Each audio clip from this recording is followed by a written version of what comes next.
Dark Souls Part 6, Plague is Tired Edition. It's kind of every edition these days, but especially so today. Well, especially so this week. I have been having to do all sorts of crazy shit lately, which amounts to basically continuing to put up things around the yard. Hello, crow. You, give me warm, give me This is the first soft. thing we're doing today. Figured I may as well drop one of these skull lanterns off, since I have so many of them now these days. Okay. Oh, by the way, I cheated. I did start grinding out levels, and I got like 10 or so in before I was like, oh god, I need to get up to the point where Freeland can use this shit. So I decided, you know what, just put in this where the fuck is it? This where the Souls of the Great Hero pile comes into play. So she's at 40-40-40 in terms of vitality, endurance, and strength right now. And that's mainly for our benefit, so I can actually show off things, wear new clothing, sexy new clothing, and get around to things that otherwise would take absolutely forever. Let's see. Also, I had enough Titanite to be able to get up most of the ordinary swords up to +5, and my rule is... I'll talk about more on this in a bit, but the upgrade system. My rule is that if I can get at least one weapon, usually it's 2 weapons, but this is not ordinary playthrough, so this is just my internal logic, up to +5, then I'll just do that with everything that I want to. Because at that point, it's like, well, either you can keep using one weapon, or... like I said, I'll get more into that in a bit. But I did have lots of Twinkling Titanite, and the Twinkling Titanite enabled me to get some of the rare drop weapons up, so I'll be using probably one of those today. And I upgraded my armor in the same fashion. So everything is not maxed out, but it is much better than it used to be. And I upgraded my Pyromancy Flame just for the hell of it, even though I don't even have a Pyromancy Flame slot equipped, because we're going into Blight Town today, and I need that in order to get Quelaag, whatever, to Quelaag, whatever, to appear. So that's what we're doing. Oh, sorry, Skull Lantern. Item. Okay. So the reason why I'm tired today is because lately the... Oh, right, I forgot. Let's see if that actually works. Since this works differently in this game, if you remember. Is the air conditioning in my car went out. The car had been having lots of problems for a long time. Yeah, it worked. Give me warm, give me Including, let's see, what was wrong with it? It had lots of body problems. There was a big dent in the damn thing, so I have that. Don't particularly need it, but it's nice. So mission complete on that one. By the way, I was setting up for this, and I was like going through in Cheat Engine, turning all the mods and stuff back on. And like I think a hollow from up on top of the balcony like ran all the way down and started hitting me in the back while I was trying to make adjustments, which really pissed me off. There's no story behind that, it just made me angry. So anyways, my car has always had lots of body problems, like big dents inside of it. Glove box didn't work. Come on, there we go. Glove box wouldn't close. Air conditioning didn't work at all. Headlights were going out. The paint was peeling off. Let's see, what was that? Oh yeah, the paneling on the inside had come off whenever we first got the damn thing, and it never worked. The indicators for the engine and so forth and so on don't work, and just a whole mess of things. So I decided, okay, like the car before the one that I had was an old Mustang from like 1989, I think. And it exploded. It's like oil pan caught on fire, and it just blew up one day for seemingly no reason. So I decided, you know what? I never spend money. I will spend money this one time. And go out and just buy a fucking vehicle. So this is the first time... I did technically buy the other one. But it was a refurbished vehicle because it had been in an accident prior, which is where it got most of its problems in the first place. And as a result... Oh, it was just a pile of crud. It only cost like $5,000, I think, but it took me forever to pay off because this is pre-Patreon, right? So, oh, right. This is pre-Patreon. No. So it took me absolutely forever to pay that shit off. In fact, I'm still paying off college loans, if I remember correctly. Yeah, I still am. If I remember correctly. I am still paying off college loans. So this is the first time I've actually just bought a car, and I just bought it outright without having to worry about payments or anything, because that's one less thing to worry about. Which, you know, is not particularly easy, but... In other words, all that to say... Been stressful lately. Been very tiring.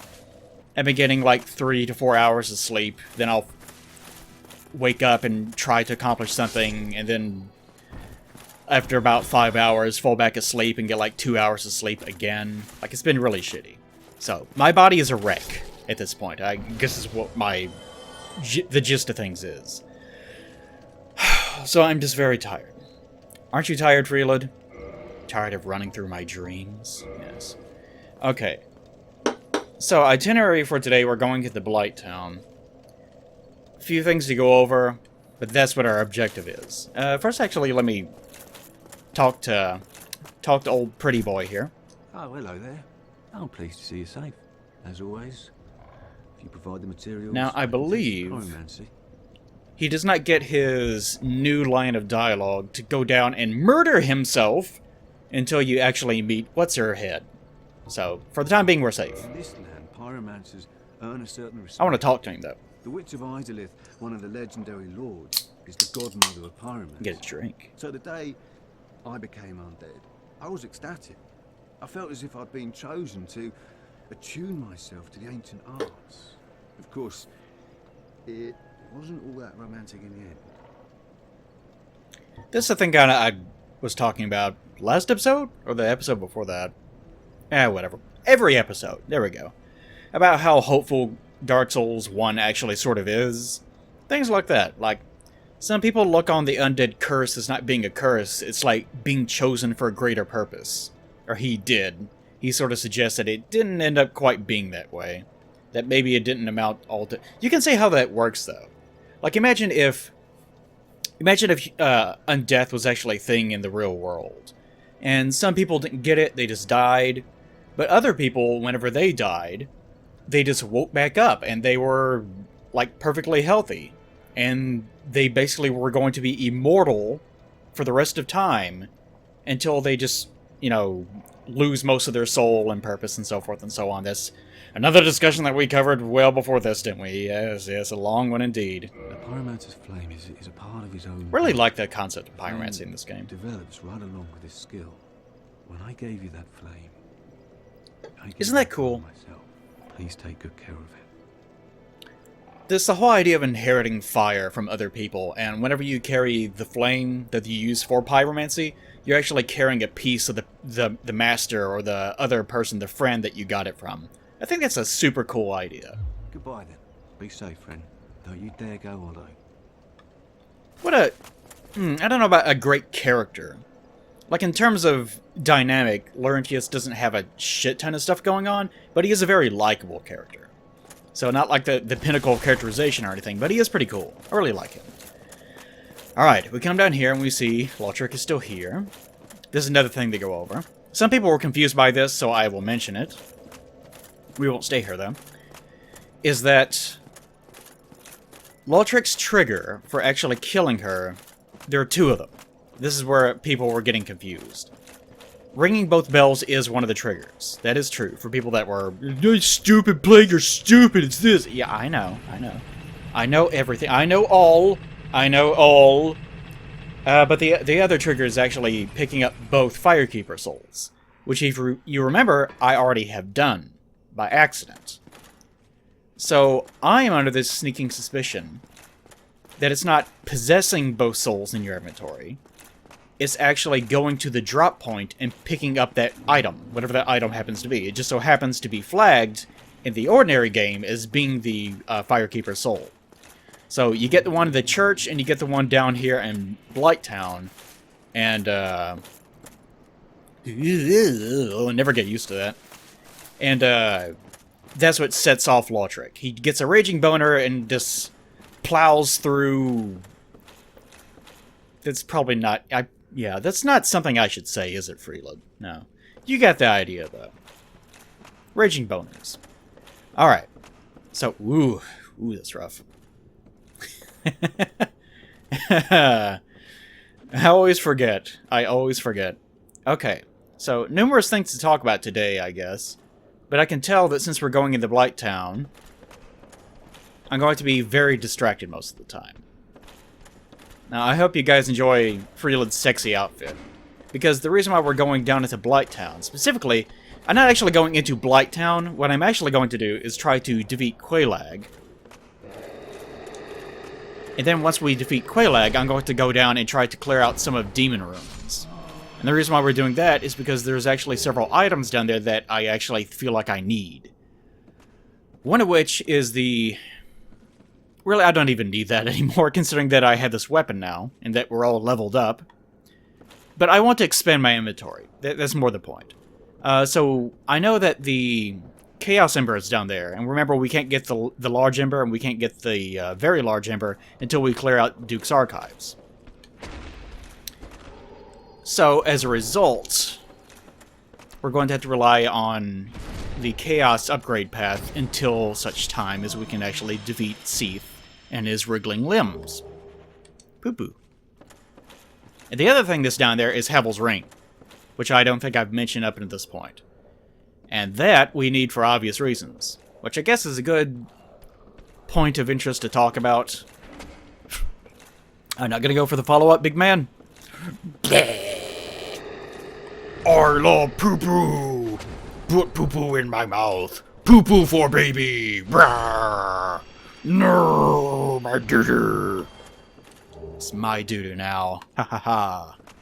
Okay. So I guess one thing I want to talk about is actually Havels' Ring. Sort of. It seems like a weird talking point, but... One of the things I've never really liked about Dark Souls... For one, Dark Souls 1 relies very, very heavily. Like, I'm going to try to get the bonfire down here. I'm not going to try to pick up anything. If it's right there next to me, I'll pick it up, but... No. You naughty bug. Naughty clitoris bug.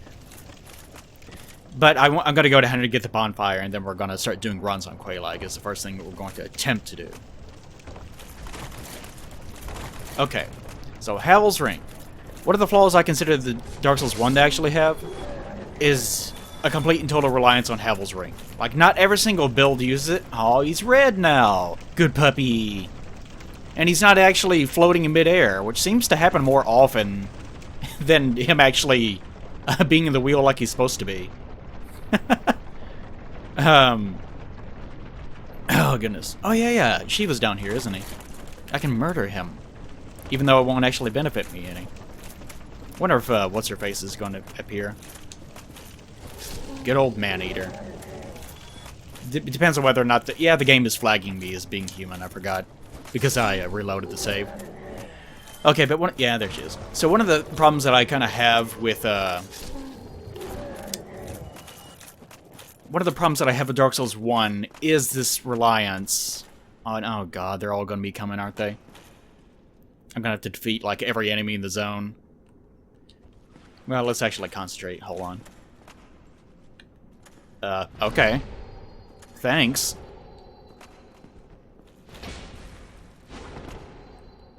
That's a interesting combat tactic that she employed just now.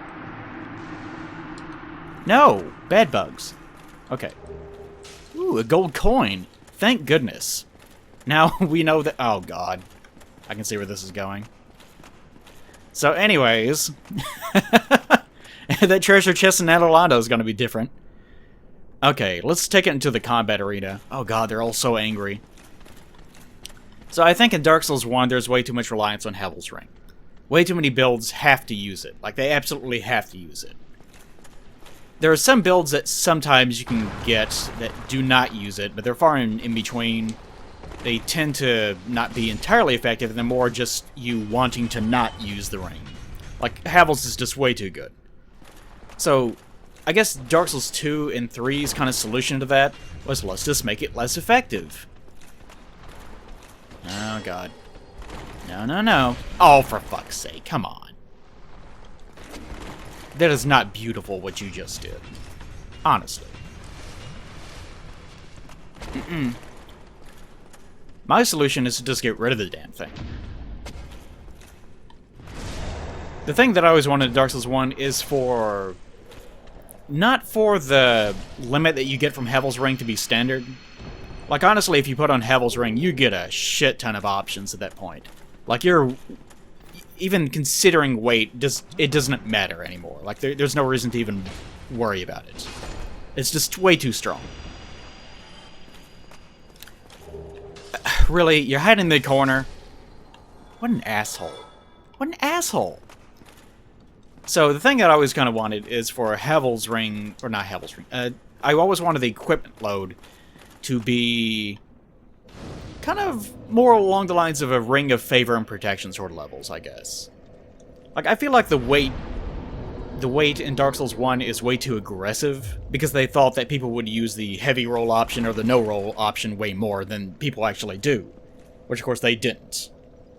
Okay, so we have this tag. Let's go ahead and kindle, just for the hell of it. Offer up to humanity I don't need. By the way, this is another thing. I really wish that Dark Souls, actually, you had way more health, but you never got any more than 5 Estus Flask charges. That's one of the balancing things that you may hear that and go, oh, no. But I just don't like... I've always been a fan of... I think I've talked about this in prior episodes, about the whole idea of Dark Souls 1 being a bit more about resources. In terms of... Oh, yeah, I forgot. I just kept going, forgot what I was doing. In terms of... You try to make it to a boss. The bonfire isn't right next to the bosses, unlike the other games. Really? Oh, come on! One of the downsides of this weapon. I'm two-handing it because its attack comes out very fast whenever you wield it in 2 hands. For some reason, 1 hand, not so much. Oh, this is gonna be rough. Oh, everything is so angry already. Oh no. Oh no. Oh, baby is not happy. Oh, Freelid, my sweet. You are in trouble. Oh, sweet Delilah, yes. Oh, the server's just right here. Interesting. Okay, can I get you to please guard me? Guard me with your dialogue. No, no! I am Quelaag. I am not often revealed to you. Oh, Jesus, you didn't help at all. Why? Why is it like this? Why's it gotta be like this? It's fine. Everything's fine, bro. Anyways, I always appreciated Dark Souls 1 being a little bit more about resources. The general zone is not that difficult if you know what you're doing. Usually. And the boss itself also is not entirely difficult. But you are expected to make a few, like, errors along the way.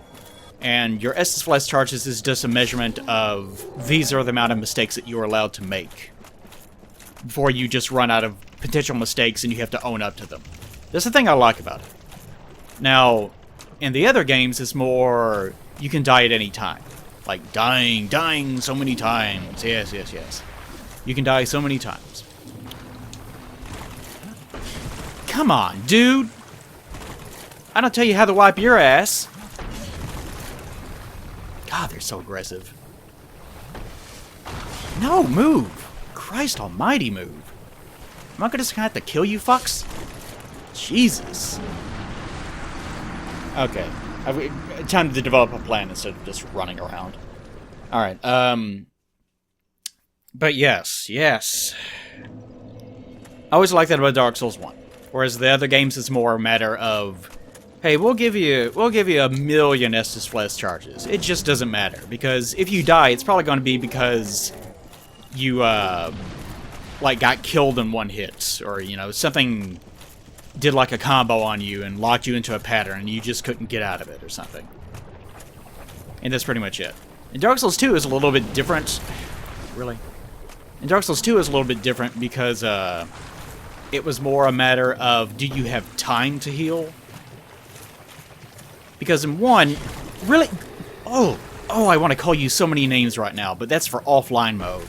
I have swears for offline, just for you exclusively. Get away from me. God, really wish I had that ring. Unfortunately, I do not. Unfortunately, I do not. And I don't have enough stamina to get out of this... God, finally. Okay. Now, leave me alone, sirs. Sir, please. Goodness gracious. Ridiculous. Now, I wonder if these guys down here are going to be super angry at me as well. I hope they are. What a joy that would be. Huh. It's kind of funny, their actual color doesn't change that much from being made into phantoms. Okay, let's stay here for a split second. Let's recover. Surely nothing will follow me into this loading zone. Nothing hilarious like that would ever happen. It's a good thing I brought 2, now 1 purple moss clumps. I'm sure that this will be a one-shot. Surely, yes. Okay. Oh, jeez. Alright, but that's the thing I always liked about Dark Souls 1, is that it was a bit more resource-based. Dark Souls 2 is a bit more timing-based. They also gave you way too many Estus Flask charges. Pretty early, too. Not too early. It's kind of weird. Dark Souls 2 seems like you start out with, like, 1 or something crazy. It's kind of unusual. Which I kind of like. I kind of like that about 2. Although it did make it a little bit too aggressive with their enemy placement and so forth and so on. But 2 is a bit more timing-based. Can you time it correctly? 1 is a bit more resource-based. Can you make enough... Can you minimize the amount of mistakes and perfect your run to the boss before you actually reach it? Not exclusively, like there's exceptions to all these. And 3 is more just a matter of, fuck it, just everything's hard. Go fuck yourself. Let's bring in Mildred for the hell of it. God, she's so chunky. She doesn't have that meat like Freelid does. We'll see if she's jealous whenever she gets summoned in. Of how fucking meaty and sexy I am. Freelid is, excuse me. Freelid is not my persona. Alright. Hello, Mildred. She even came with a bag on her head because she knows. She knows. She ate way too many people. It's kind of funny. Like, she's supposed to be, like, of course, she's a joke. Like, one of the developers is making a Demon Souls reference during development, and they thought it was funny, and they included this character for the hell of it. Like, there's no deep lore implication here. But she is supposed to be a cannibal, so you would think that she would actually be bigger. Which I guess they tried. They didn't want to make a custom model, so they kept her just the player model, except made her fat. Poor Mildred. She had all that humanity from all the people that she's killed, but she didn't actually grow any taller from it. Poor Mildred. Okay, but anyways, to close that thought, yes. I always like that about Dark Souls 1. Although, once you get to the point where you actually do get the Rite of Kindling, which most people do after Analondo, usually. That's kind of where it gets muddled. So that's the reason why I kind of remember it as being more resource-based. Also, since you had the use of humanity to be able to kindle, a lot of people didn't want to do it, so for most of the game you did sort of run around having 5 Estus Flask charges. So I always liked that about Dark Souls 1. And I always would prefer it if the games were made more like that, where it's just more about resources, long-term mistakes, things like that. That's my preferred method of balancing these things. And to close off, I guess, the Havels argument, I would prefer that no ring at all give a benefit like that. Like, absolutely nothing grant... I should have wore the stupid fog ring. Although, the aggression mod might I'll test that later. Let's find that out later on. Actually, nah. Yeah, because I'm not going to be killing anything. Let's do that for the hell of it. Oh, she's ghost freelit now. Spooky. My pants are haunted. Okay, actually, I forgot that I picked that up. Oh yeah, from the chest. Okay, so I really wish that no rings would actually do that. Like, if you have... That's probably a wider argument. But I'll say this. If you have a game system, do not include things that turn off that system, whatever they happen to be. And I guess I'll talk more about that later. For now, let's see Gravelord titties. How about that? She'll probably look way hotter. Oh, yeah. Well, literally, like... Actually, yeah, she does look physically way hotter. But in a metaphorical sense, like, do I have a metaphorical erection? Metaphorically, yes. But physically, also, yes. Actually, I'm liking the looks of this. So it's like she's standing really close to a fire. And she, like, I don't know. Actually, huh. She doesn't look really all that different now. Dude, come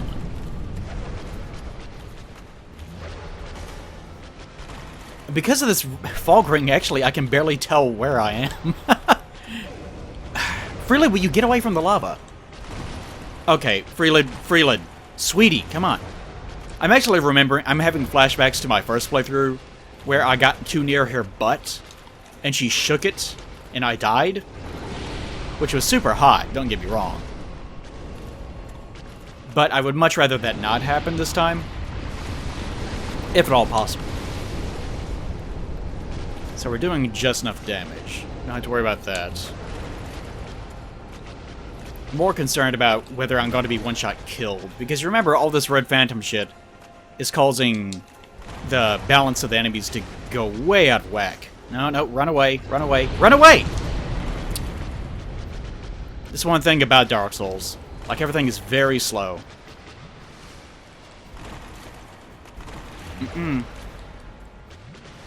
Okay, need to try to get this in before she dies.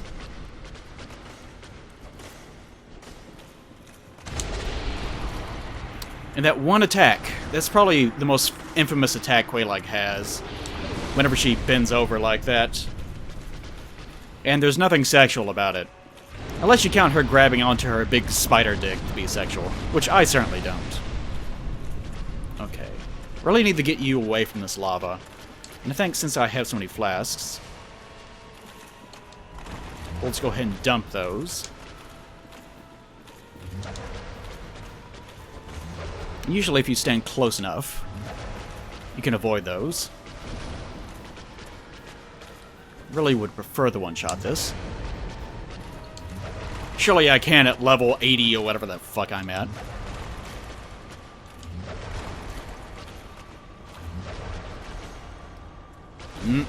It's going for 3. I don't want to stop to heal. Gotta concentrate. It shouldn't be too bad. I can usually do this without taking any damage, but the fact that I can be one-shotted is making me want to play a bit more passively. Okay, so mission complete. Erection achieved. Hooray me. Guess now we'll see if this Ring of Fog actually does anything. Because we need to go down to, let's see. We're gonna have to get rid of Ceaseless. Well, yeah, we do, because the Havels Ring is actually, Havels Ring, I had to check it, is actually on that stupid little bitty mound. Where, see, this is the thing that's actually going to cause Lautrec to go, haywire. So we can't go back up anymore. But it's actually on that stupid little bitty mound that usually has, like, a soul of a knight on it.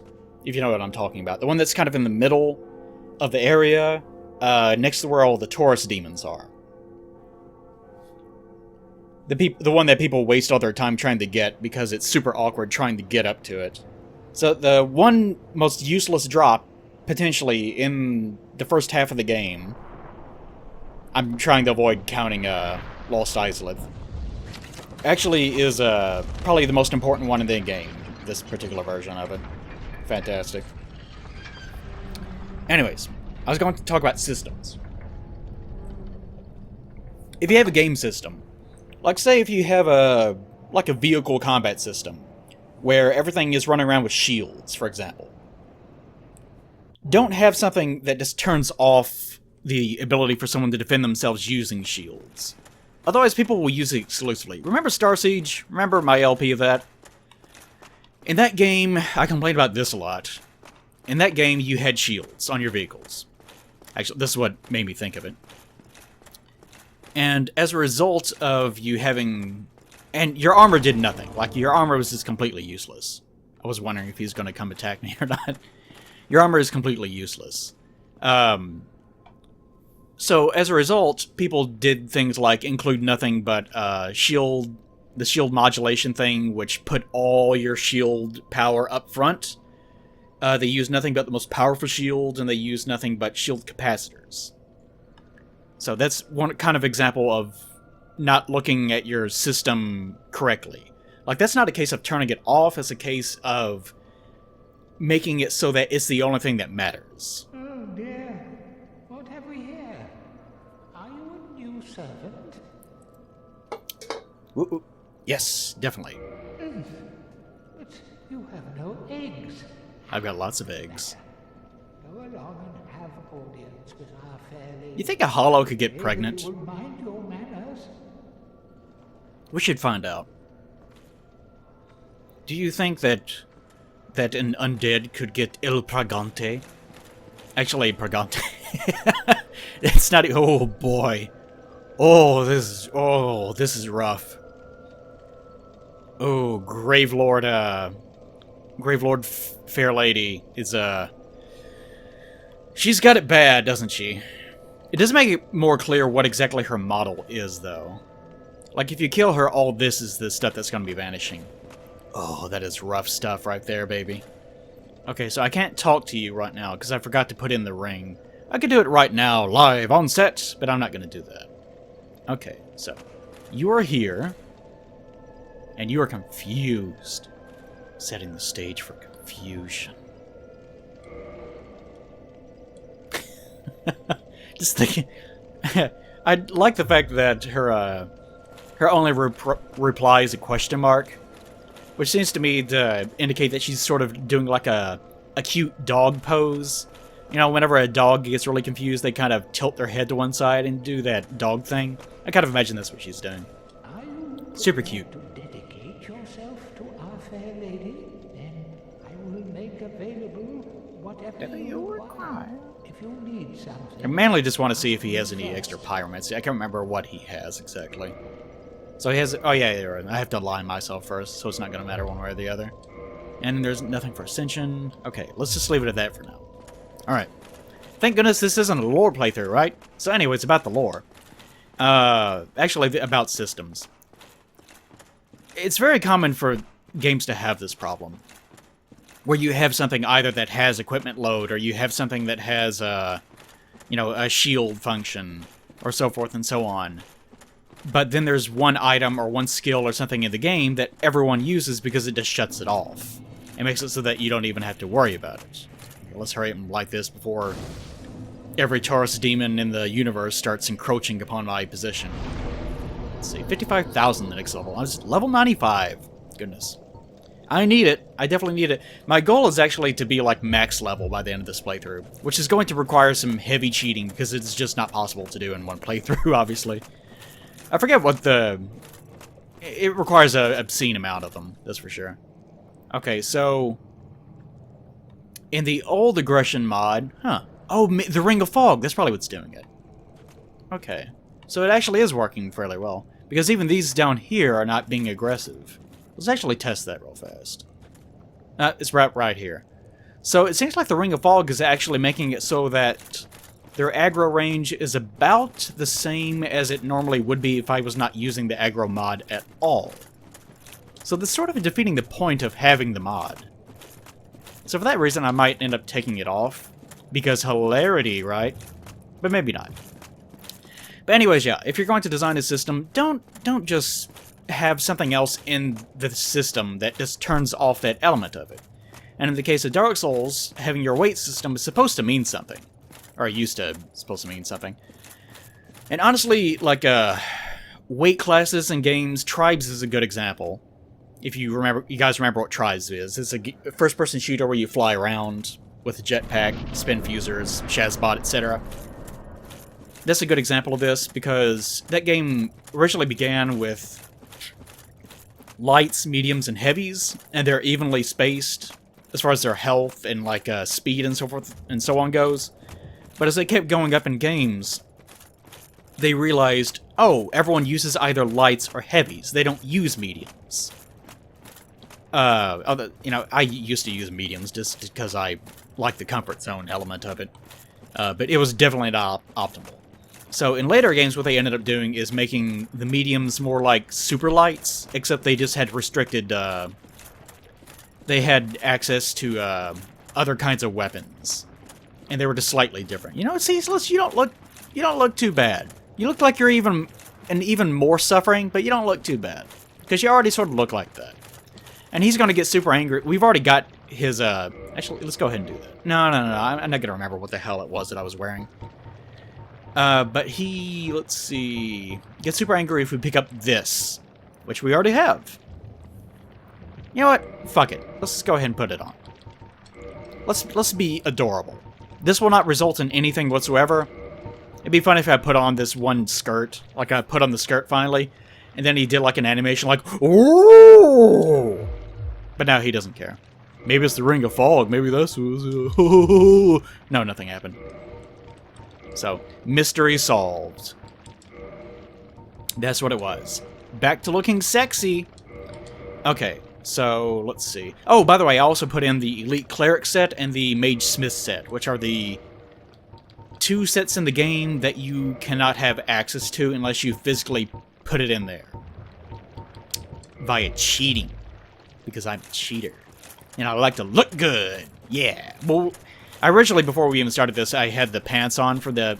Well, I'm not going to go into it, but I look really good. That's the point. Okay. So anyways, in Tribes, they eventually got to where that problem, they decided, you know what, just make it so that it's not really a weight thing. There's basically just 2 light classes. And they're just differentiated by other things other than their, like, physical speed and weight and so forth and so on. Although that is sort of still there. Like, it takes a lot of balancing. So when it comes to, like, Dark Souls roll speeds, it has sort of the same problem. The same exact thing happened. Because in Dark Souls 1, like, this is the mid-roll, and the roll that I had before this in the prior episodes was the light roll, and then there's another roll that you can get from killing Shiva normally. I don't know where the hell that ring is. And his little ass pal. And then that'll allow you to do the ninja flip. And then there's another one above this that's even heavier, which I can probably show off right now by just equipping anything. Yeah, that's the heavy roll. Go back to this. And then there's yet another one where you can't roll at all. And obviously no one really uses the one where you don't roll at all unless they're doing like a cute, oh, look at me do this no roll build, oh, I'm adorable. They're doing that. Or they, you know, even the fat roll build, no one really uses particularly. Sometimes I might use it, sometimes not. Really, it's not so much the rolling, it's the fact that your run speed gets slowed down so much. Is the reason why that I typically don't use it, right? So in later games, you notice they got to where they just said, fuck it, just fuck it. There's 2 rolls, and you get your choice between those 2, and that's it. Technically, I guess there's a no roll in Dark Souls 3, but that's more of a fail state. It's more of you fucked up your build. So anyways, okay. So let's just grab... Let's see what makes him angry. We're gonna grab this, and normally it's like her clothes that reduces her down to her sexy swimsuit outfit that she's wearing right now. Her eroded thong. So what is it that's gonna set him off today? No, my soul of a proud knight. You bitch! Okay.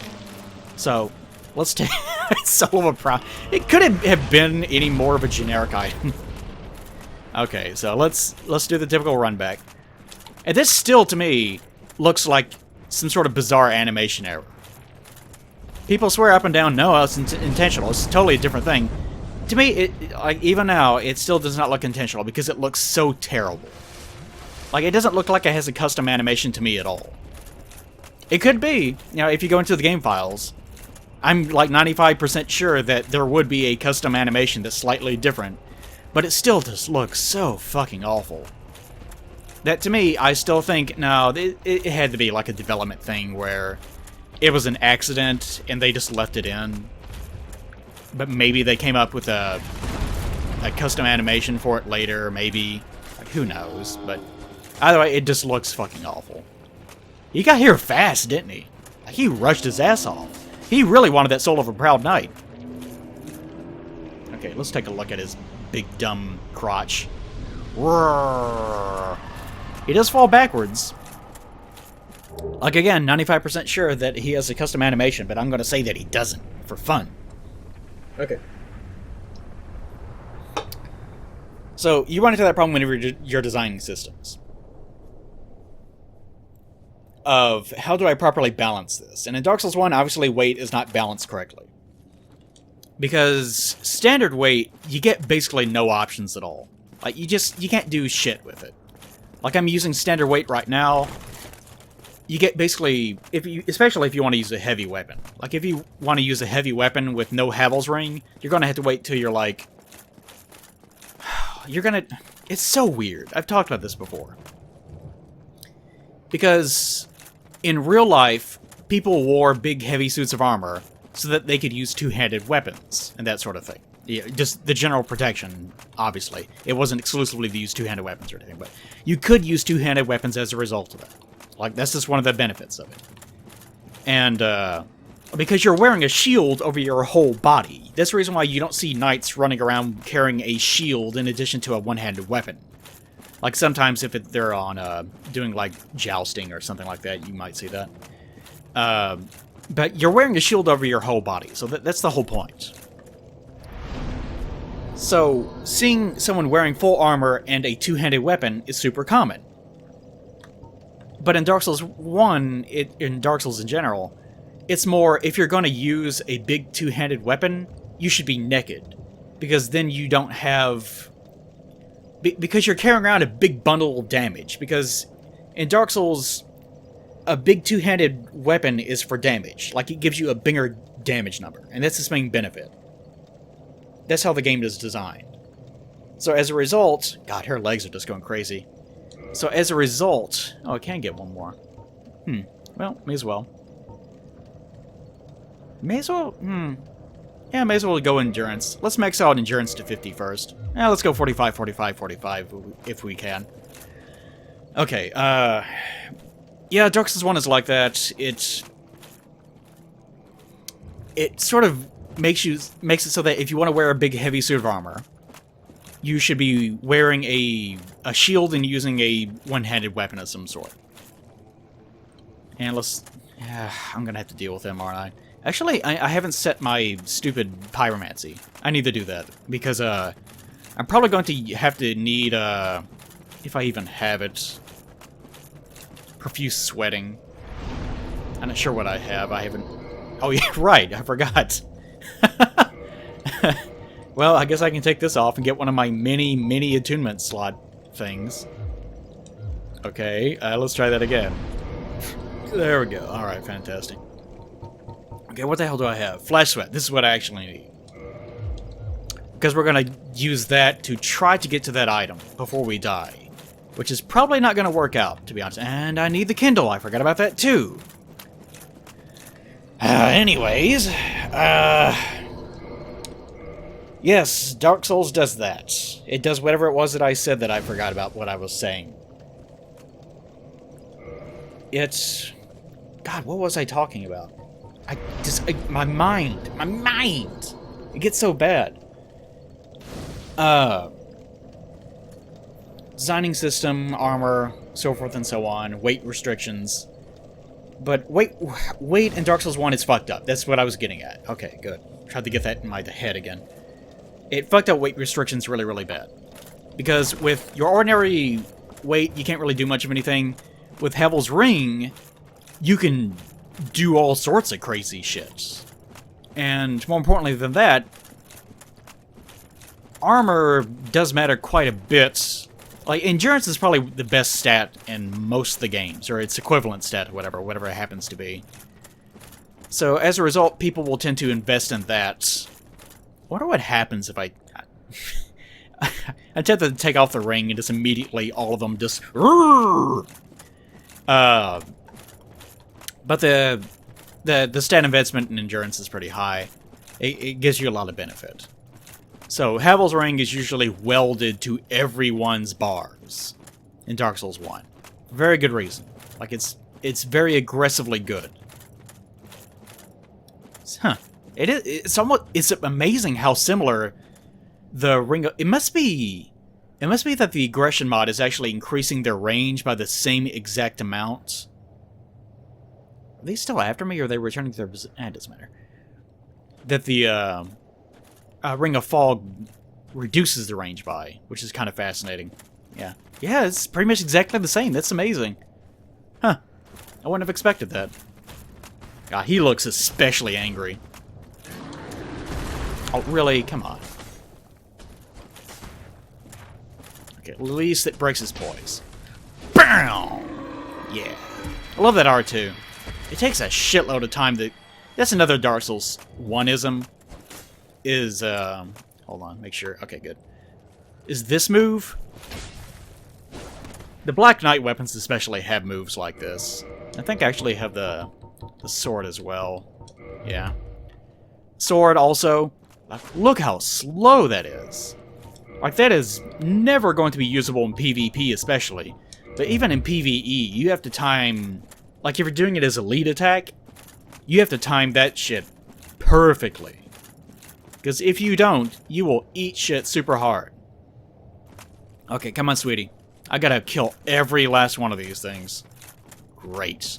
Great, it's great. At least there's no, like, ordinary, quote-unquote, Gravelord phantoms over here that we have to worry about. That's good. Oh, wow. Well, I tried to make that roll a little bit slower than last time, since last time I rolled, she took damage anyways. This time, it was the ordinary mess-up. Great. I love it. Love this game. Love this game. Okay. So, yeah. Havel's Ring, not a great idea. I wish that they would just get rid of Havel's Ring, get rid of the benefit of Ring of Favor and Protection as far as it boosting your weight restriction. Weight restriction should just be a build system that never changes. Like, this is your restriction, this is what you have to use, deal with it. Stats don't make it go up, nothing makes it go up. That's my personal thoughts on it. And I don't think... You know, none of the games have ever really been like that. There's been games where it's been less bad than others, but that's pretty much it. So, that would obviously affect a lot of other things. So, anytime that you make an argument about adjusting any system in any game, you can't view it in a vacuum. Because if you change the damage value of one thing, it's going to adjust the health values of something else. So, typically if you have a debate with people about things like this, they will throw a tantrum about how, well, that wouldn't work because of this. Which is unfortunate because it should go without saying that... Oh, it feels good to get him in one combo. It's fucking awesome. That it should go without saying that if you change one thing, you're going to have to change something else, so... It's always unfortunate that whenever you get into debate about things like that, especially with God damn it. That you get into a video game debate with people, then everyone gets really pedantic, and you guys know me, as I said in my prior playthrough, I hate it when people get pedantic. Can't remember if that was a follow-up. See, look at that. The AoE damage on that, it's so crazy. Really? Lautrec. It's gonna take a while. But anyways, pedantry aside, if you have a system, don't fuck it up. Like, don't have something that just shuts it off. I guess you could be equally pedantic and say, well, how come you just make it so you can't upgrade weapons, or how come every weapon doesn't do the same amount of damage, or so forth and so on. I guess someone can make a stupid argument like that. It's not really worth talking about, but I'll just say those obviously are not the same thing. Don't be an asshole, etc., so forth and so on. Okay, so cover that. Someone asked, why don't I like the Blood Ravens? This is a random question, but it was from a prior thing. I figured I'd answer it. I'm just sick of seeing them, that's pretty much it. There's no real thing beyond it. With me, I really value a lot things like customizing your character, personalizing them, making them look the way that you want them to look, so that you can identify with them, so that it feels more like, this is me, like these are my decisions, this is my playthrough. Like, the more that you can get a player to... Oh, just, fuck off! How can they be equidistant? Fuck you. Anyways, the more that you can do that, I feel like the more successful your game is going to... Roll, you... Oh, son of a bitch. I'm gonna get down here, I'm gonna pull one of these dumb little cocksuckers, and they're gonna like it. It'd be nice if they didn't... Like, I have slightly upgraded armor, at least. I could be... Yeah, I do have some Twinkling Titanite armor that would reduce it a little bit more, but jeez. This is the reason why I want to be leveled up to gargantuan strength levels later on. Anyways, but, yeah, customization and stuff like that is very important to me. And the Blood Ravens, I would much rather it just be like, in the 40k games, the Dawn of War games specifically, this is where Blood Ravens come into. I really wish it was more just, your custom, like, banner. Like, your customized units are deployed. And it's not like something you would set at the beginning of the campaign. It'd be like multiplayer, where you could set it to be whatever you want it to be. And it just wouldn't be that important. Like, I would much prefer that. How am I going to get one of the... maybe I should just shoot an arrow at these dumb fucks. That's probably the best way of doing it. Let's get the light bow. And I have never equipped arrows. It ruins... I can't see your ass now. I'm upset. I'm upset that I can't see Freeland's ass. Okay. Let's try to pull one. I can't remember the drop-off range on these. Oh, it actually went over him. What do you know about it? Seriously. Are you fucking... Oh, okay, he's just... Oh, I heard the noise from the arrow. I am a god of hearing. My hearing's impeccable. What a fuck. Okay, this time. This time. Nothing could conceivably go... Come on. Nothing could conceivably go wrong. Oh, god damn it. I forgot that he did that delay. No. No. I need your poise to shatter. Son of a bitch.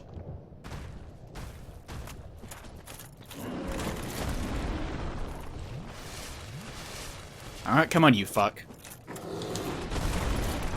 You attack delaying miserable fuck. Gotta be kidding me. Come on. There's one thing I don't like about this great axe. Its primary attack does come out very fast, but its range is just fucking awful. Anyways, finish off the Blood Ravens. The reason I don't like them is just because they're like Daddy's Special Little Princess chapter, and I just get tired of seeing them. That's pretty much it. I just wish there was something besides them. That's the only thing I have to say about that. But I was going to complain about the fact that all these big, heavy, I do ultra damage type weapons, like, it could be the longest weapon in the world. They're all very short range and very slow. And that's supposed to be... That's how they balanced them, right? But even, like, the halberd here, you would think that its range would be impeccable. It's not. Like, even it's very slow, and like, this is how they designed it. So an irritation in finding a good heavy weapon in this game is that you can get the longest goddamn weapon in the entire universe. Look how ridiculously... This is obscenely big. Nothing ever came anywhere close to being this big in real life. But it's a video game, whatever. And it's not as bad as Dark Souls 2 was. But even still, like, with a weapon this long, you would think, oh, it has great range. No, its range is awful. It's absolutely terrible. And it's amazing the lengths that they went to in animating these attacks just to 100% ensure that their range doesn't make any sense. Like, to absolutely necessitate you playing like an idiot. To the point where this giant-ass enemy right here is something that I cannot hit with an attack on a follow-up on a two-handed swing. Let's see if I do it this time. Okay, there we go. Okay, you gotta be inside of his body for this thing's follow-up to actually hit. It's extremely irritating. Okay, anyways. Alright. Something... I'll talk about that in a bit, I guess. But another question that you guys were debating in the comments of the prior video, that I guess I'll talk about, if I can very carefully pull this guy, is, do you think that if FromSoft stopped at DS1, people would still be crazy about it? And you guys got into a heated debate and started ass-fucking each other, or whatever it was that you were doing down there during the course of that particular YouTube comment section video. I don't know why. It doesn't seem like that controversial. I think you guys just started arguing about whether Dark Souls 2 and 3 were terrible games or something. I think it just turned into that. Come on, you fuck. Ah. One hit! How much damage was that? One hit took over 1,100 damage, nearly. God. Well, at least he dropped me something stupid. Thank goodness for that. But do I think people would still be obsessed? In other words, if Dark Souls 1 did not receive any sequels, would people still be obsessed with it? It kind of depends. In many ways, I think it's actually good that... I'm going to pull both of them this time, aren't I? What if I, like, pull... There we go. In many ways, I think it's good that Dark Souls 1 did get sequels, because Dark Souls 1 is not a perfect game by any stretch of the imagination. It's got all sorts of fucking problems. Like, even this zone that we're in right now is incredibly poorly designed. It was rushed. Like, even if it had not been rushed, I'm sure that Dark Souls 1 would still have lots of mechanical issues. God, still with that shit. Tell that AoE is just too strong. It doesn't see if I... Like, there's no way for me to roll through it, I think, unless I have a better roll speed. That's probably what it is. Because I'm coming out of the, I'm coming out of the animation actually taking damage by the AoE that's persisting after the hit. So I'm actually avoiding the attack entirely, it's just that the AoE is causing physical damage. But in many ways, I think it's good that the game actually got sequels, because it does highlight the things that sort of it didn't do correctly. And it got it out of people's systems. But with, like, Demon Souls, for example. People do still really like Demon Souls, and some people, of course, still say it's their favorite of the games, and so forth and so on. But I wouldn't say that people believe that it's... You know, the perfect game or anything of that nature. Okay, so I'm not sure what that's going to be this time. But I know 100% that this is going to be Havel's Ring. So this is what we need. And if you don't know, there's only one way for you to get up on this. And you think, oh, I'll just run over and jump on top of it. You can't. You have to sort of run right there, and you can't jump. You have to sort of run up this specific ledge. But the polygons are really fucked up. So as a result, actually, let's check and see what our flame defense can be. And it seems like, actually, her set, Flame 242, is probably the best option that I have right now. Whoop, what's that? Oh, really? The Sunlight Maggot, really? That's kind of cute. This is probably being our best option. But in many ways, yeah, it's a good thing that the game actually got sequels for that reason, so people could actually see the problems and get it out of everyone's systems. Otherwise, I feel like people probably would have lingered on it way too much, and especially if there were no Souls-type games made by Miyazaki afterwards. It probably would have been even worse. Like if he had gone back to Armored Core or something, then yeah, people probably would have put it up on a pedestal and so, oh, how come there hasn't been one like it ever since? It's the perfect game. Like, it would have been insufferable. Would have been absolutely insufferable. What else can I... Oh, yeah, that's what I was going to do. It seems like... Oh, I don't want to test this right now. Well, actually, I can. It doesn't matter. I can get a quick run back one way or the other. But I don't think you actually lose your attunement slot. Actually, let me use this and then test that. Okay. So I want to use this, then go up here and boost my fire defense with this. Okay, it did. That's not too bad. See what I mean? There we go. Alright, got it. Havel's Ring. Mission complete, everyone. We did it. Yay, us. And while this shit is still active, let's roll over here. Or not literally roll, but let's get our asses over here and pick up this shit. Yay, Solar Pride Night, how fantastic. Alright, we did it. Why is your head like that, baby? Why's it gotta be like that? Okay, so that's done. Now we can finally put this stupid pile of shit on. And we're set for the rest of the game. Now we are super duper powerful. Alright, let's actually remove you real fast. Disrobe entirely. And let's Fashion Souls it. Let's go back to the bonfire and create Fashion Souls. Because that's my idea of a good time. Like, fuck actually playing the game. I want to have fun. By being fashionable. Gotta look good. Straight down the what they call it? Runway. Run down. Straight down the runway. Bow, bow, chow, chow, chow. Here's Freeland in her sassy new shitty thong that looks like it rotted off of her body 1,000 years ago. She's looking pretty alright for an undead. I wonder if she's ovulating. Who can say, really?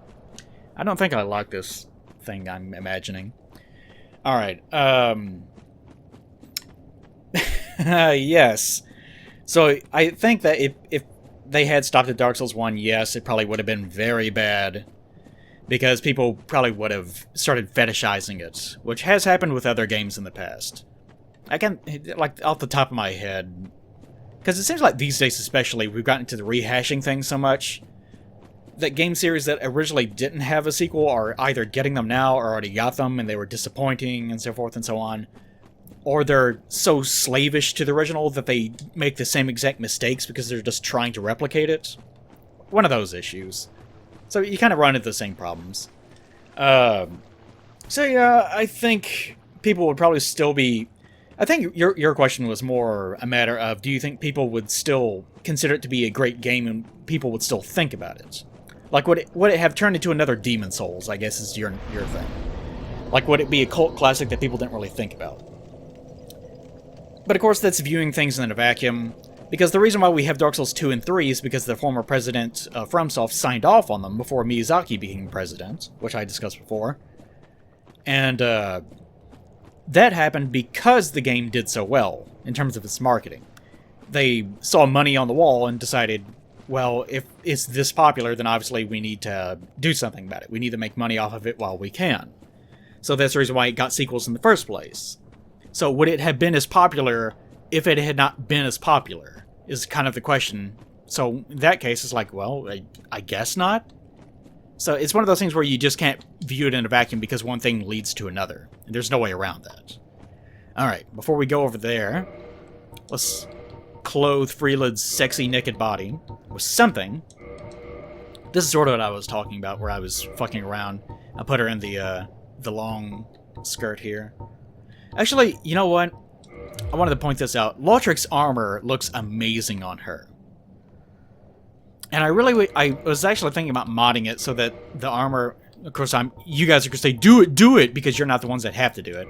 But like, look at this. That is crazy. Look at that hourglass figure. And she's got like the beefy, like upper, like Freeland juices up there too. It's fantastic. It looks really good on her. And unfortunately, Lautrec's armor is garbage, like, its stats are amazing. But it's garbage because it doesn't combine with anything. You can't Fashion Souls the damn thing. Which is really irritating. Alright, let's actually see if we can run... Actually, hold on, let me check something. Yeah, even that's gonna... It's amazing, like, how aggressive this can be. Let's see if I can get a fast roll out of this, real fast. And if I can't, then I'm not gonna worry too much about it. Let's roll with that. This roll fast. Still gonna that. Actually, what's my weight limit right now? So it's gonna be 1/4 of that. So it's gonna be. Well, no, this is gonna be 30. Okay, so I can pull that. Yes, okay. Good old math. This is another thing. Like I was talking about systems earlier. I've never liked the number crunching in Souls. This is one of the things I've always despised about it. Like, number crunching for, like, weight restriction, I can kind of deal with, but whenever you start factoring in, like, for example, it's well known that, like, you saw me put this on, the whole Hollow Soldier waistcloth. The reason why I did that is because this piece of equipment has the very best poise to weight ratio of any item in the entire game. Like this dumb little shitty thing right here. So if you go into, like, a build optimizer... that's not bad. If you go into a build optimizer, then you run into this very quickly. The best way of doing that is to... Much further off. Not too far off. The best way of actually doing that is to wear, like, just an ugly amalgamation of just garbage. So that you can get everything as perfect as possible. Okay, we're there. Alright. You guys are still at it, huh? Oh, don't worry about it, guys. You'll be there one day. Okay, let's actually... Yeah, that sets me off. Drop down the 2. Still there. 1. Still there. So everything is... Actually, I actually optimized this on the fly. It's actually perfectly optimized. Maybe not in terms of poise, but in terms of weight it is. Crazy. I am so amazing and handsome and sexy and feminine. It's amazing. Okay. So, it's a good thing that FromSoft got sequels. I'll say that. Even though they ended up being disappointing in other ways. Really, the best case scenario probably would have been... Sewer chamber key. The best case scenario probably would have been if we had gotten games that were not Dark Souls. Which, that's how it should have been in the first place. Like we had gotten the Dark Souls to the Demon Souls. Oh my god, this follow-up. I actually lean forward in my chair whenever I do that, just because of that. It's rough. Okay, so we're gonna get Dark Kurth here, so that's the next thing that's gonna happen. Fun time adventures with that.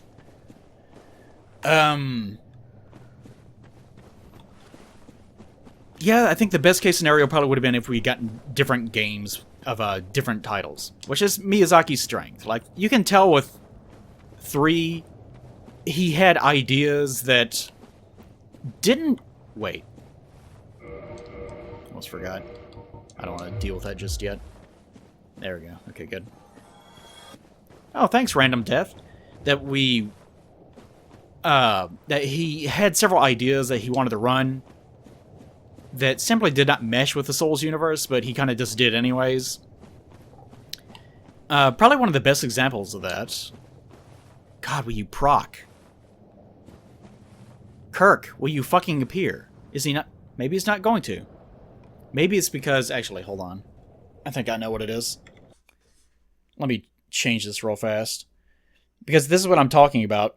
Yep, see, I'm still set as a hollow, even though my physical state is still Freelid.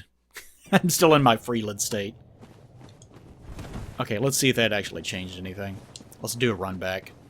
That might have caused him to be able to proc. Because that's something I don't want to have to come back for. You are still... Oh my god, those guys. They are so persistent. I'm almost impressed. They are still at it. Well, one of them is. Well, it looks like one of them gave up and started trying to go back. Hey, remember me? Okay, here they come. Oh god, no. Wait, where'd they all go? What the hell? Only one worm? What the fuck? Does it have something to do with them being Gravelorded? What the hell? Oh no, maybe I just... They must have fallen through world or something. They must have spawned under the ground. Maybe that's what happened. Oh, that's weird. Okay. Anyways. Another question. I wrote this down, and I can't remember what the context of it is. But someone asked, what's the purpose of the undead curse? And I think they asked this from, like, a technical perspective. Like, as far... Like, there are some people that are obsessed with Dark Souls 3 now, because the Ringed Armor set says... They marked their weapons and armor with a seal to contain their power. And it just so happens to look like the, sort of hollow moon thing from Berserk. That's what it is. It's just a fucking Berserk reference. That Miyazaki decided to use with 3. So as a result, everyone is now saying, oh, Gwyn is actually the cause of the curse and so forth. Like, I'm now having to argue with people about that, too. Another one. This is going to be Anastasia's, isn't it? Actually, before I even read that, I better get rid of this dick weasel. Okay. So, need to make sure that his... That's what I was trying to avoid. That's what I was trying to avoid. Okay, that's what I want. Need to avoid him going crazy, though. Okay, this one. Or not. Okay. But now, anyways, in the context of Dark Souls 1, I will answer, like, whenever you guys ask me questions, I will answer it in the context of 1. I'm not going to include the nonsense that was created with 3 especially. Because 3, like, there are so many... Let me describe sort of the Souls lore community real fast. I guess it sort of started with Marcus. Epic name, bro. Whenever he got the game whenever it was a Japanese-only release, and he started going into Demon Souls, right? And that's where the whole item descriptions equals story thing came from. And the same deal happened with Dark Souls 1. And that was more just a matter of, oh, did you know that so-and-so... Like, did you know that the Church of Thurland, the Way of the White are linked and so forth? It was just basic information. And that was more just because people never read the item descriptions. They just picked up things and it was just a dumb video game. And this is as far as people took it. So, oh, right, Ring of Fog. I forgot. I got really curious about that. So, these days, though, you have a opposite problem where people are obsessed with secrets. To the end that, especially, Bloodborne made it really bad because Bloodborne is such a convoluted game where everything is steeped in riddles and mystery, and it just amounts to nothing. It just turns out, oh, there were like 3 guys that were here on this beach, and they investigated this monster. And that's what it comes down to, and that's pretty much all of Bloodborne. But everything is so incredibly convoluted and deep-seated that you just can't find information. So as a result, the lore community these days, especially since what the fuck? Did he just leave? What the fuck? Did it clip out of world and die too? Oh, there it is. How about I just shoot you in the face this time? Because this is going to get stupid real fast. I upgraded this, I should have given myself arrows to fire. My great regret in life. Okay, well I do have 1, technically. Okay, we're going to go through this fast.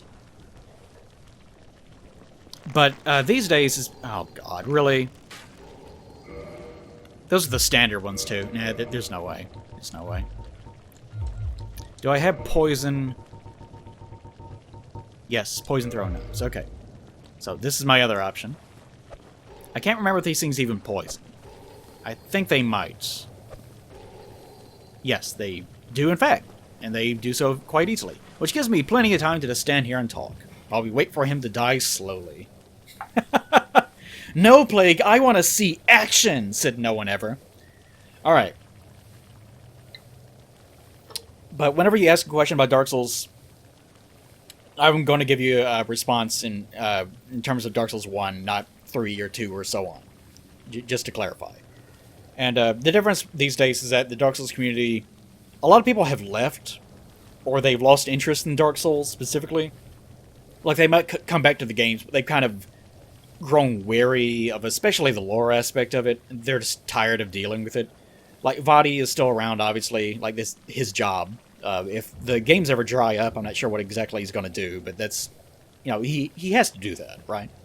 And some other people are sort of like that too, where that's what they're known for. Their job on YouTube or whatever it is revolving around Dark Souls. And sometimes, unfortunately, more specifically, Dark Souls lore, which can be especially bad. Hey, you be quiet. But, oh, right. Which can be especially bad because if another Souls-like game comes out, but it has nothing to do with the actual, like, lore building, and it doesn't tell a story, sort of like that stupid Junkyard game that everyone already forgot about from Lords of the Fallen's developers. That was supposedly okay. It looks fucking stupid and we have absolutely no interest in it. But, like, if it's a game like that, where it just doesn't care about lore at all, then people like that are going to be out of luck, obviously. But anyways, the community is different, is my point. So, the people that are left that are actually still trying to talk about lore tend to either be people that kind of have to do it, or they are people that are batshit crazy, and they come up with the most inane, nonsensical ideas that you can possibly conceive of. So, whenever you run into people actually trying to have lore discussions on forums, they often start citing one another in this crazy circle of nonsense. And I think kind of the Gwyn is the cause of the undead curse is sort of like it's an example of that, where it's based on almost nothing at all. But people are like radically obsessed with the idea because to them it sounds cool and mysterious and like, oh, the big revelation, like it's that thing.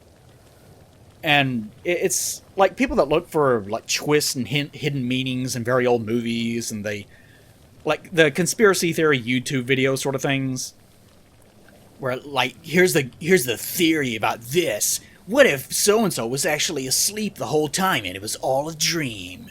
You know, things like that. People get obsessive about things like that.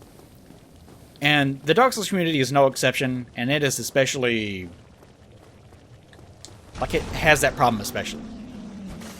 God, I cannot get... Let's switch to a better weapon, this. This fucking Great Axe is so goddamn limited in its movement, or its range. Alright, 1, 2... Okay, 2 is enough. Okay. Surely nothing will go wrong as I attempt to needlessly fight this thing. This is the attack I actually wanted, and he doesn't want to do it. Come on. There we go. There we go. Just needed to get him one hit. Good grief.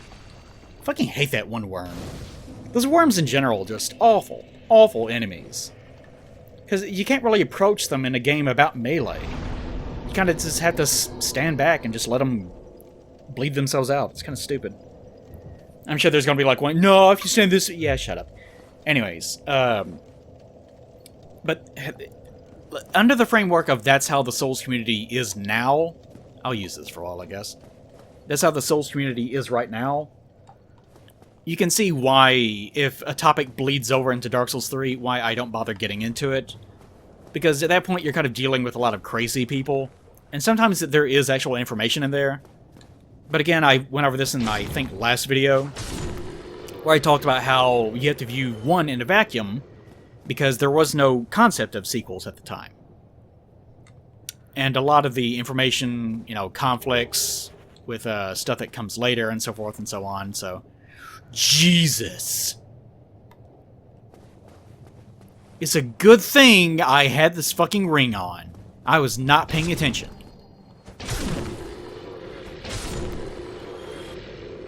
That would have been bad. Bad touch for Freeland. Jeez. Why did they put so many down here?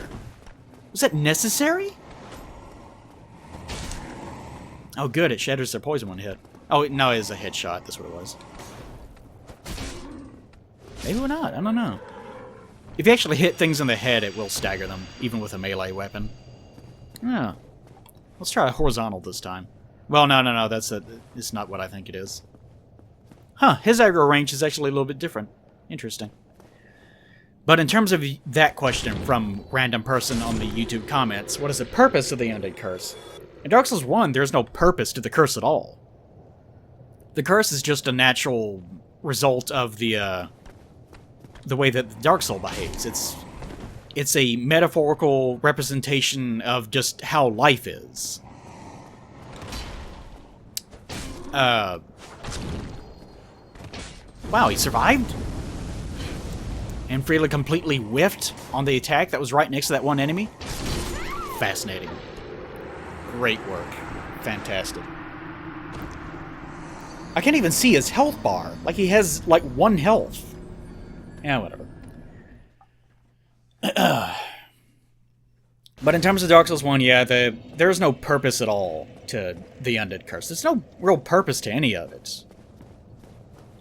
Like, I honestly, like all the questions I was talking about before, like, what are the questions that people actually had? By the way, the reason why I go down here is because the Chaos Ember is down inside of that chest down there. Which I thought was funny because it's normally where the Fire Ember is at, I believe. Or whatever it's called, I can't remember offhand. Chaos and Occult? I can't remember, it's been too fucking long. Yeah, Fire. Okay, so... like I was saying in, I think, my last video, Dark Souls 1 story is just one big metaphor. The Dark Soul is equivalent to humanity. The Dark Soul is physical, but it is also linked with things like sadness and regret and envy and, you know, humanity. It's humanity. It's everything you consider a person to be.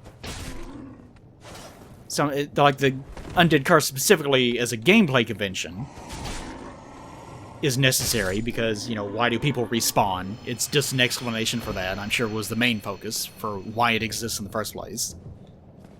You again. But in terms of its, like, its function in the world, like, I've explained it in my prior playthrough why the Undead Curse happens. But as far as my interpretation of it goes, anyways, to me it seems really clear-cut because of a full understanding of how the souls work and so forth and so on. But it's just that once the Age of Light starts to die down, and sort of darkness is cast over the world and so forth and so on, the strength of the individual souls is increased in terms of if it is dark, then obviously the Dark Soul has more power. If it's light, then obviously the Light Soul has more power. It's kind of unfortunate that they never explored life and death. It seems like life and death don't really change, as far as we know. Miyazaki sort of had them as an afterthought. He didn't explore the idea too much. Oh, look at that. So, I always thought that was really unfortunate. But yeah, the gods are incredibly powerful because it's the Age of Light. That's the only reason why. That's the reason why they're trying to preserve their age. Like, that's the whole concept of Dark Souls 1. Come on, dude. It's that the gods... It's the same idea with Demon Souls. Like, it has almost the exact same plot. That the... Let's see. Oh god, really? That far out. Is that the... In Demon Souls, it's... You know, there's a great secret about magic. What? You're supposed to stun, dude. Come on. You naughty Red Bull. You are not the energy drink of choice. Actually, don't really care too much for it. Really. By the way, I cannot complain, and this is random. That reminded me of Dark Souls 3, where the parry timings on enemy... I know, you're probably rolling your eyes at that. But the parry timings on enemies are so aggressive... And Bloodborne's like this too, that even if you do parry them, you still take a hit from them, because the parry timing is too tight. That's a sign of the developers being too aggressive with the system. Not to devolve into another complaint about 3 or Bloodborne or anything, but that just reminded me of it. You can actually die in the process of doing something correct in those games, which I always thought was extremely bizarre. Okay. So yeah, in terms of Dark Souls 1, the Undead Curse has no purpose. It simply is. And it is because whenever the Age of Light dies down, and the power of the gods subsequently fades, that's the reason why they're trying to keep the Age of Light going, as far as they're concerned. Humans are doing it because they worship the gods, and they've been fooled into not realizing that they are actually going to get stronger. But the reason why the Undead Curse is happening is because the Age of Dark is encroaching. Like, that's it. That's the whole thing. Like, and humanity and the Dark Soul are so linked with physicality that the whole concept... Bitch, try to backstep me. Is that the Dark Soul is exerting its power, and that's where the Undead Curse comes from in the first place. So that's, I guess, its purpose. The purpose of the Undead Curse. In terms of gameplay conventions, the purpose of the Undead Curse is just to give an explanation for why people respawn. In terms of Dark Souls 3, hell if I know. In Dark Souls 3, if you want the interpretation that Gwyn somehow magically made the Undead Curse, which makes no fucking sense. People dislike that just because, oh, he did something that he thought he was going to ruin humans, but it backfired. And that's it. That's as far as people take it. Like, beyond that, it doesn't even make any sense, but whatever. But yeah, as far as Dark Souls 1 is concerned, there's no purpose to any of it. It's just... The first flame represents every aspect of life. And that's it. That's all it is. It's just, this is every aspect of life. Life, death, light, and dark. And light and dark are sort of like your humanity versus your, not your non-humanity, but your, like,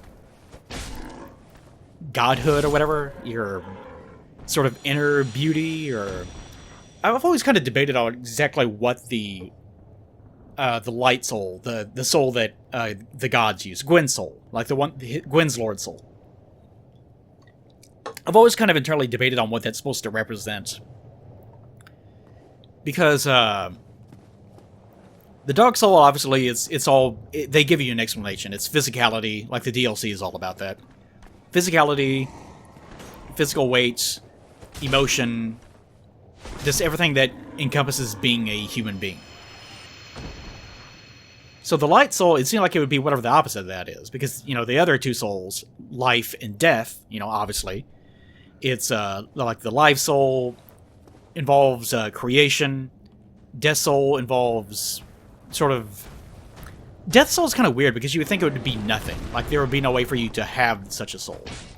But Nido is, like, a physical assemblage of, like, gods and humans and witches. Like, it's just their corpses, their skeletons are what he uses. In the original version of the game... Come on! Fucking range on these weapons. That in the original version of the game, skeletons didn't drop any souls, and that was for a lore reason. Because they don't have any souls. They're simply being... like, they don't have any life soul in them, because they're just skeletons at that point. But they were added back in just to sort of... I guess people saw it as being a little bit unfair that there were so many enemies in this one area, and there was no way for them to be rewarded for killing them. I guess it was the logic behind it. Really getting irritated with the overall range of weapons in this game. This one of the good things about using this stupid lightning spear for so long. This is at least one thing you didn't have to worry about. But now I have to be careful still, because it seems like Worm on this side, of course. This big dumbass. So I gotta get rid of him. Blah!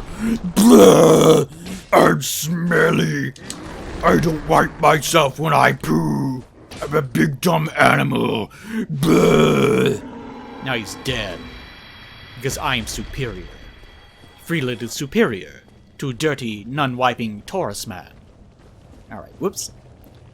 Except for whenever she falls off edges. Okay, I was just trying to avoid Wormy here. Let's go up here and get rid of these dudes, because I know that... See, they even notice me now. God, that fog wall is so bright. Okay. So, yep. That's how the curses work. The curses work. That's how the souls work. Just, they're elements of life.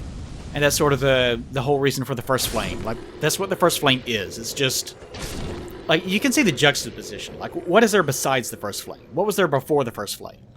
The Greylands. Just stone dragons that didn't seem to either live or die. They simply existed. And that's all there was. And that's it. Like, it's just non-existence. It's not things being dead. It's... Like, don't mistake the two. It's not an empty void. Really? Are you fucking kidding me? He stopped right before... And the AoE from that stupid attack killed me. For fuck's sake. Yeah, I need to kindle the fire and look at that stupid soul. But yeah, the first flame is just supposed to represent... just life in general. That's the juxtaposition. As far as why they got rid of the dragons, I don't know. Like, the whole war against the dragons doesn't really make any sense, because they didn't seem to really be bothering anyone. They just were there, and they were never shown to be attacking people randomly for no reason, other than, like, Calamite or something, but that's after the fact, after the war happened in the first place. So, why exactly Gwyn and them went to war against the dragons, who the fuck knows? I guess just for plot reasons. That's another weird thing. It's one of those questions that never really got answered. It's one of the, like I said before, if Dark Souls 1 ever actually got a sequel, which it did, unfortunately, then it probably should have been a prequel, either taking place during the first 1,000 years, where Gwyn actually made the decision to link the first flame, like he first had the idea, and the demons first appeared, or it should have been even further back than that, during the point at which the pygmies actually retrieved the Lord Souls in the first place. It definitely never should have had actual sequels. Because as I covered before, the whole point with Dark Souls 1 is that the Age of Fire would inevitably end because it's the Age of Fire. Fires go out. They don't dim into a perpetual state of neutrality. They just stop existing. So if the first flame, which encompasses all life, and represents life, death, light, and dark, if that dies out, then what's left? And that's the question. That's for you to decide at the end of the game. And that's the whole point. So it never should have gotten a direct sequel. That's the reason why a lot of people bitched and moaned whenever Dark Souls 2 was coming out. And they tried to assure people, no, it just takes place in a different place in the world. Ha ha ha ha ha. And people ridiculed that even, because it doesn't matter if it's in a different spot in the world. What the fuck would that matter? Like, that's... Because it's the nature of all life. It's the nature of everything. It doesn't matter if someone's in China versus North America. They're still operating on the same rules. They're still utilizing the same Lord Souls. Like, the mechanics of how the world works are still the same. It doesn't matter. What matters is the timeline, which you fucked up already. Damn it.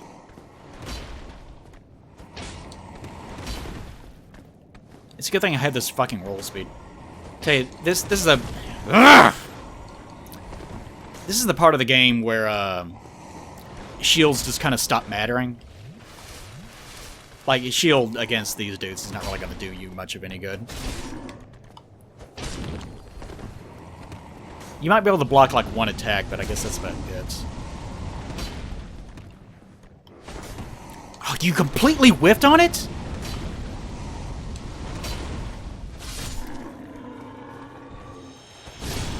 Come on.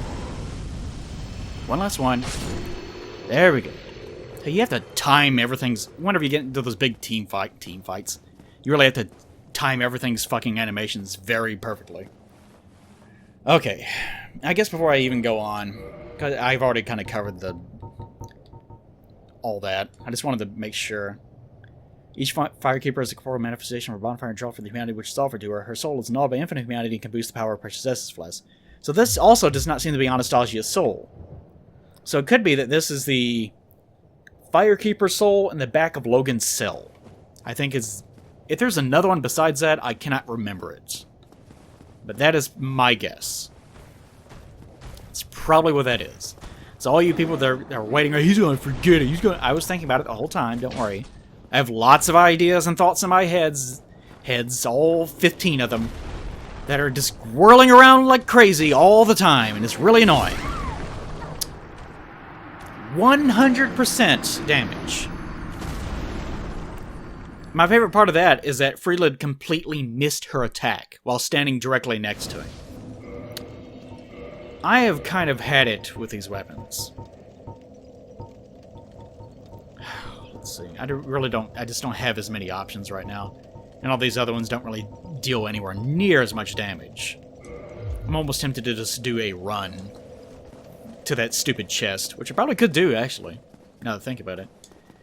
I didn't want to be that reckless, but I'm not really losing too much. Okay. But there is one more thing that I wanted to talk about today. Something that I said I was going to talk about during last time. No! No! Ah. And that's the nature of multiplayer in Dark Souls. And there's actually a lot to say about that. Probably too much. Don't you dare. Don't you fucking dare! Oh my god! Fucking run speed. God. It's so damn aggressive with this aggression mod. I think actually one thing that might help, bizarrely, might be taking off the fog ring. Oh boy! Dark Souls Prepare to Die edition has stopped. Yay, crashes. I love crashes. Game crashed. And in fact, it crashed again whenever I tried to relaunch the game. And so, now, I have to worry about whether the main file is even going to work or not. Fantastic. I love this setup that I'm running right now. It's really great. I'm having a lot of fun with this setup that we're doing. Works perfectly, nothing is amiss, everything is just Jim Dandy. And I completely forgot about my genius plan to take off my Ring of Fog just to get them to attract to one position, which I'm not going to do. Just need this fucking Ember. It'd be funny if I actually misread the cheat sheet. What? Really? What? Whatever. And it turned out not to be that at all. Okay. Please don't get stuck on geometry. Okay, this will work one time. I hope these things are not super aggroed as well. That would be most unfortunate. Ooh. Pick it up, pick it up, pick it up, pick it up, pick it up, pick it up. Yeah, I did it! Chaos Flame Ember. Fuck you, I'm the winner. I win. You can't do anything about it. Oh, it doesn't matter though. Oh, what, you gonna take away the souls that I cheated in? Oh, choke on it. Choke on it, baby bitch. Okay. What was I even doing last time? Actually, hold on. I gotta actually tab out just to get my fucking notes back since everything is a mess right now. Alright, so mission complete here. I could just run down and grab that stupid item over there. It could be anything. There's also another one over back here. So let's pick up those two. And I guess we'll be done with this area for now, since we can't proceed any further. One right here, if I can't fall off. No, don't do that, my sweet. Soul of a Proud Knight. I don't have any of those. Thank goodness for those. Alright. Nature of multiplayer in Dark Souls. It's probably too large of a subject for this video, because it's already running really long. But I don't think they've ever quite gotten those right. Demon Souls obviously was sort of a mess, because multiplayer was sort of an afterthought. You could just do it. And part of the fun of Demon Souls actually is just how fucking broken all that is. Oh, I'm gonna get it. You can't stop me. It's that stock. I win again. Oh, I'm a winner. You didn't win. Look, you even fell like an idiot afterwards.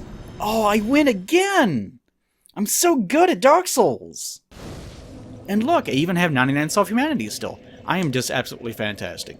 Unfortunately, I had to do a run back just to be able to get back to a bonfire, since there's no warping just yet. This is the downside of that. See, if this game had been designed with no warping at all, there would probably be like a... there'd probably be like a ladder or something like right there, or like an elevator that goes straight up. That probably would have been the case. I really wish there had been no warping at all in the game, to some degree. Like, there had been something, maybe. Like the ability to warp... I don't know. I don't want to say anything like that. Like, warp back straight to the Firelink Shrine, but then I realized, nah, that wouldn't really work either. It'd be sort of like what they did with 3. But even that was kind of a muddy little mess. Okay, anyways. Nature multiplayer in Dark Souls. Demon Souls, it kind of just barely worked, and that was part of the fun of it, is that it was just hilariously broken. You could do all sorts of crazy things. You couldn't be too attached to your shit in Demon Souls. And I think a lot of people tolerated it because of the Stockpile Thomas duplication glitch. If that didn't exist, I think Demon Souls would have been far, far more insufferable. And I think the PSN account sharing switch thing that people use to cheat also helped a lot with that. So if Demon Souls was like completely fixed and you couldn't cheat in it whatsoever, I kind of imagine people would not tolerate multiplayer at all in Demon Souls. Like, part of the fun in Demon Souls and multiplayer is just how broken it is, and just the fact that it doesn't really matter ultimately. Now, Dark Souls 1... I'm not going to go down the, like, well, in this one, they have 25% health reduction. I don't care about all that. Well, the point in Dark Souls is that the general gist of how all these things work has never quite been meshed out completely.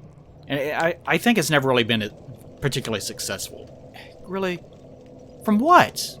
What the hell's going on? I couldn't pick up my souls. Something is kind of fucked up. Restarting the game must really fuck things up. I noticed I couldn't go down the timeline in my own video. Crashed again. Hey guys, guess what? It's time to end the episode, I guess. So let's see if we can even get her to wave goodbye. Guess what I'm talking about next time? Apparently the nature of multiplayer in Dark Souls. I don't know how long this episode is supposed to be. What the fuck? What the hell's going on? What mysteries abound? I'm apparently being flagged as a phantom in my own world. And that's why I couldn't pick up shit. Why am I a phantom? Well, all these mysteries and more will be solved next time on the adventures of Phantom Freelid. Say goodbye, Ghost Freelid. Speaking of multiplayer not working correctly. Oh, that's probably something I did. Alright, everyone. I will see you next time, I guess. Bye, maybe?